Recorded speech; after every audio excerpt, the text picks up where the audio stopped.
पहलगाम में हुए आतंकी हमले के बाद हिंदुस्तान और पाकिस्तान के बीच में युद्ध जैसे हालात बनते नजर आ रहे हैं। दोनों के बीच का तनाव इतना बढ़ गया है कि पाकिस्तान ने अपनी तरफ से तैयारियां शुरू कर दी। आतंकी हमले के बाद भारत और पाकिस्तान के बीच गहरा तनाव है और सीमा पर लगातार पाकिस्तान ने गोलीबारी करके भारतीय जवानों को परेशान किया। हालांकि भारतीय जवानों ने भी पाकिस्तान को मुंहतोड़ जवाब दिया है। इसी बीच में एक रिपोर्ट है कि कई हरकुलिस सैन्य विमान कराची और इस्लामाबाद में लैंड हुए। इन सैन्य विमानों में युद्ध की सामग्री आई है और कहा जा रहा है कि ये सब भारत के खिलाफ इस्तेमाल होना है। ये भी कहा जा रहा है कि कराची में एक और इस्लामाबाद में 6 इस तरह के एयरक्राफ्ट पहुंचे हैं। हाल ही में चीन ने पाकिस्तान को घातक JF-17 मिसाइल तक पहुंचाई।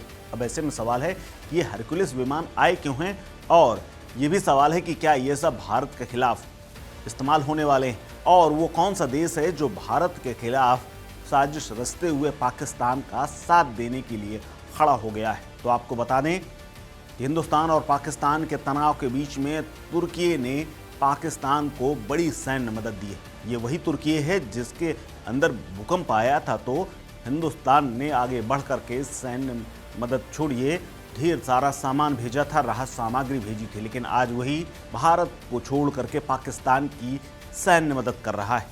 दरअसल एक रिपोर्ट सामने आई है जिसमें यह कहा गया है कि रविवार को यानी 27 अप्रैल को तुर्की के C-130 हरकुलिस सैन्य विमान ने कराची में लैंड किया, जिसमें युद्ध की सामग्री भरी हुई थी। इसके बाद 6 और तुर्की के C-130 विमान इस्लामाबाद के सैन्य अड्डे पर पहुंचे। पाकिस्तान ने अपने लिए कई साजो सामान वहां से मंगवाए हैं और तुर्की से बाकायदा मदद मांगी है। आपको बता दें कि चाइना तो खुले तौर पर भारत के विरोध में खड़े होकर के पाकिस्तान का साथ दे रहा है, लेकिन ये तुर्की जिसकी मदद कभी हिंदुस्तान ने की थी, वो अब हमारे खिलाफ ही युद्ध के सामान पाकिस्तान को मुहैया करा रहा है। हालांकि सैन्य सामग्री की पूरी जानकारी सामने नहीं आई है, लेकिन तुर्की का ये कदम पाकिस्तान के लिए एक बड़े समर्थन के रूप में देखा जा रहा है। इसके साथ ही चीन ने भी पाकिस्तान को ड्रोन जैसे कई उपकरण भेजे हैं, इस बात की भी जानकारी सामने आई। लेकिन रक्षा विशेषज्ञ मानते हैं कि तुर्की, पाकिस्तान, चीन के बीच इस बढ़ते सैन्य सहयोग से दक्षिण एशिया में भौगोलिक राजनीति में महत्वपूर्ण बदलाव हो सकता है, यानी आहट आगे आने वाले भविष्य की भी है।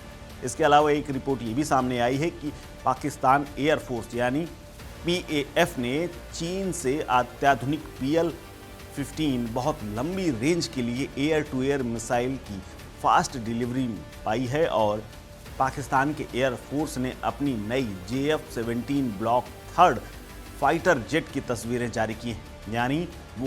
यानी अप्रत्यक्ष तौर पर वो भारत को दिखा भी रहा है। यही नहीं, अगर रिपोर्ट की बात सही माने तो ये बीजिंग से इस्लामाबाद को एक आपातकालीन हथियारों की आपूर्ति के रूप में भी दर्शाता है, जो इस महत्वपूर्ण मोड़ पर, यानी जब भारत और पाकिस्तान के बीच में तनाव है, उस बीच में कभी भी युद्ध छिड़ने की स्थिति में ये एक बड़ी मदद के तौर पर भी माना जा सकता है।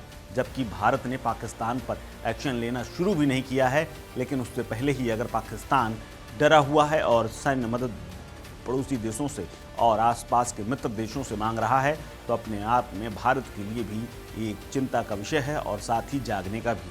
आपको बता दें कि प्रधानमंत्री नरेंद्र मोदी पहले ही चेतावनी दे चुके हैं कि भारत की धरती पर इस तरह के घिनौने कृत्य करने वालों का अंजाम बहुत बुरा होगा, साथ ही ऐसी सजा दी जाएगी जिसकी कल्पना उन्होंने नहीं की थी। इसीलिए पाकिस्तान छटपटा रहा है और पाकिस्तान वायुसेना के प्रमुख तमाम हवाई अड्डों पर जैसे पेंसी, स्कुर्द और स्वात को भी एक्टिव कर दिया है। इन एयरबेस पर F-15, J-10 और JF-17 लड़ाकू विमान तैनात हैं और कॉम्बैट एयर पेट्रोल शुरू कर दिया गया है। पाकिस्तान की सेना एक्टिव होते हुए भारतीय सीमा के आसपास नजर आने लगी है।